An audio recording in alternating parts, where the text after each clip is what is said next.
கிச்சனில் ரம்ஜான் ஸ்பெஷல் ரெசிபியாக சீர் குருமா பண்ண போகிறோம். ரொம்ப ஈஸியான ரெசிபி தான். எப்படி பண்ணலான்னு பார்த்துடலாம். ஃபஸ்ட்டு சேமியா நட்ஸ் எல்லாம் வறுத்துட்டு அதுக்கப்புறமா நம்ம சீர் குருமா பண்ணுறதுக்கு ஸ்டார்ட் பண்ணலாம். பாத்திரம் காஞ்சதுமே நெய் விட்டுக்கலாம். நான் இதில் 2 ஸ்பூன் நெய் விட்டுருக்கேன். வறுக்கிறதுக்கு பாதாம், பிஸ்தா, முந்திரி, திராட்சை, பேரிச்சம்பழம்லாம் எடுத்திருக்கேன். உங்களுக்கு எந்த அளவுக்கு நீங்கள் பாயசம் பாடுறீங்களோ அந்த அளவுக்கு நீங்கள் நட்ஸ் எல்லாம் சேர்த்து எடுத்துக்கலாம். நான் எல்லாமே சேர்த்து இந்த அளவுக்கு தான் எடுத்திருக்கேன். இப்போ இதை வறுத்துக்கலாம் நெய்யில்.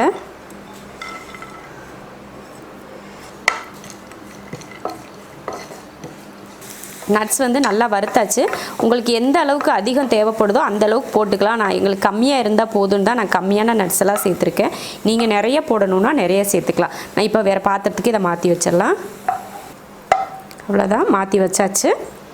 அடுத்து சேமியா வறுத்துக்கலாம். நான் பாயசத்துக்கு போடுற சேமியா 100 கிராம் எடுத்திருக்கேன். அதையும் வறுத்துக்கலாம் நெய்யில்.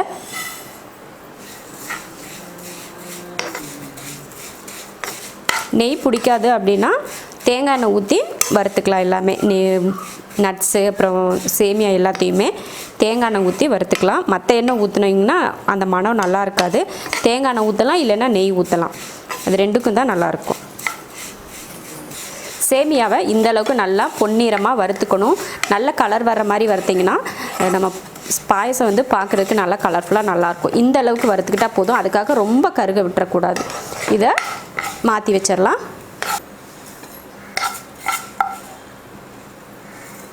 இப்போ பால் ஊற்றி வச்சுக்கலாம்.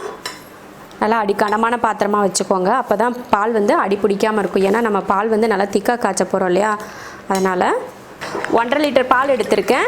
சேமியா எல்லாம் அந்தளவுக்கு தான் இருக்குது. எதுக்காகனா பால் கொஞ்சம் நல்லா காய்ஞ்சி கொஞ்சம் வற்றி வர்றப்போ தான் நம்ம சேமியாலாம் சேர்ப்போம். அதுக்காக தான் கொஞ்சம் பால் அதிகமாகவே எடுத்திருக்கேன். பால் ஊற்றுறதுக்கு முன்னாடியே ஸ்டவ் ஆன் பண்ணக்கூடாது. எப்போயுமே பால் காய்ச்சறதுக்கு முன்னாடி பாலை பாத்திரத்தில் ஊற்றிட்டு அதுக்கப்புறமா தான் ஸ்டவ் ஆன் பண்ணணும். பாத்திரம் காய வச்சு அதில் பால் ஊற்றக்கூடாது. இப்போ ஸ்டவ் ஆன் பண்ணியாச்சு. பால் கொதித்து வரட்டும். பால் இப்போ நல்லா பொங்கி வந்துருச்சு. கரண்டியை வச்சு இந்த மாதிரி கிண்டி விட்டுக்கிட்டே இருந்தால் தான் பால் ஆடை பிடிக்காமல் இருக்கும். அதனால் இந்த மாதிரி கிண்டி விட்டுக்கிட்டே இருங்க. அப்புறம் கொஞ்சம் வற்றி வரட்டும். ஒரு 5 நிமிஷம் பக்கம் நல்லா கொதித்து பால் கொஞ்சம் வற்றி வந்ததுக்கப்புறமா நம்ம சேமியாலாம் சேர்த்துக்கலாம். பால் இப்போ நல்லா திக்காக ஆயிடுச்சு. இப்போ இதில் சேமியா சேர்த்துடலாம். 100 கிராம் சேமியாவை நெய்யில் வறுத்தது அது இதில் சேர்த்துட்றேன்.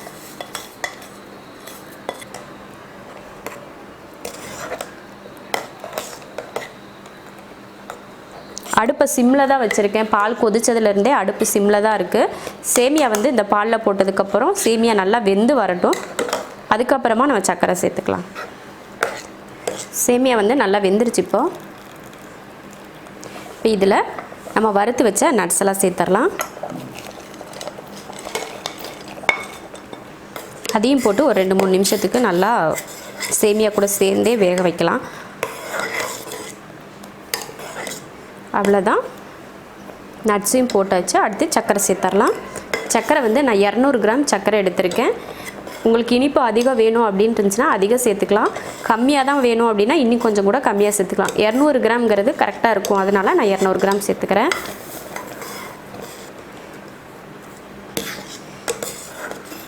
இல்லை சர்க்கரை வேணான்னா மில்க் மெய்டு கூட இதில் சேர்த்துக்கலாம். ஒரு 50 கிராம் மில்க் மெய்டு இதில் சேர்த்தோம்னா இனிப்பு கரெக்டாக இருக்கும். நான் மில்க் மெய்டு இல்லை அப்படின்றதுனால தான் சர்க்கரை சேர்த்தேன். அதுக்காக மில்க் மெய்டு தான் போடணும் அப்படின்னு கட்டாயம்லாம் கிடையாது. சர்க்கரையும் சேர்த்துக்கலாம். 200 கிராம் சர்க்கரை கரெக்டாக இருக்குது. 1.5 லிட்டர் பாலுக்கு 200 கிராம் சர்க்கரை கரெக்டான இனிப்பாக இருக்குது. அடுத்து ஏலக்காய் தூள் சேர்த்துடலாம். 1 பிஞ்ச் ஏலக்காய் தூள், அதிகம் வேணாம், கொஞ்சம் சேர்த்துக்கோங்க. அவ்வளோதான், சர்க்கரையும் நல்லா கரைஞ்சாச்சு. ஏலக்காய் தூளும் போட்டாச்சு. உங்களுக்கு பார்த்தீங்கன்னா தெரியும், அள்ளி இப்படி ஊற்றுறப்பவே எவ்வளோ கெட்டியாக இருக்குது பாருங்கள் பால். அவ்வளோதான். இப்போ அடுப்பை ஆஃப் பண்ணிக்கலாம். நம்ம காய்ச்சிறப்போ பார்க்குறதுக்கு கொஞ்சம் தண்ணியாக இருக்கிற மாதிரி தான் தெரியும். ஸ்டவ்வை ஆஃப் பண்ணி ஒரு நிமிஷம் 2 நிமிஷத்துலேயே பார்த்தீங்கன்னா ரொம்ப கெட்டியாயிரும். அப்படி கெட்டியாச்சுன்னா என்ன பண்ணுறீங்கன்னா, நல்ல பால் சூடான பால் இருந்துச்சுன்னா அதை எடுத்து ஊற்றிட்டிங்கன்னா கொஞ்சம் தண்ணியாக இருக்கிற மாதிரி இருக்கும். இல்லை கெட்டியாக தான் பிடிக்கும் அப்படின்னா நீங்கள் கெட்டியாகவே சாப்பிட்டுக்கலாம். இப்போ அடுப்பை ஆஃப் பண்ணிடலாம். ஆஃப் பண்ணியாச்சு. சூப்பராக சீர்குருமா ரெடி ஆயிடுச்சு. நான் வந்து நட்ஸ் வந்து கம்மியாக தான் போட்டிருக்கேன். நம்ம வீட்டில் யாரும் நட்ஸ் அதிகமாக சாப்பிட மாட்டாங்க, அதனால நான் கம்மியாக சேர்த்துருக்கேன். உங்களுக்கு வீட்டில் எல்லோரும் நட்ஸ் அதிகமாக சாப்பிடுவாங்க அப்படின்னு இருந்துச்சுன்னா அதிக நட்ஸ் சேர்த்துக்கோங்க. ரொம்ப நல்லாயிருக்கும் அப்படி நட்ஸ் அதிகம் சேர்த்துக்கிட்டிங்கன்னா. அவ்வளோதான். நீ ஆறுனதுமே நம்ம வேறு பாத்திரத்துக்கு மாற்றிக்கலாம். கொஞ்சமாவது ஆறட்டும், அப்புறமா மாற்றிக்கலாம்.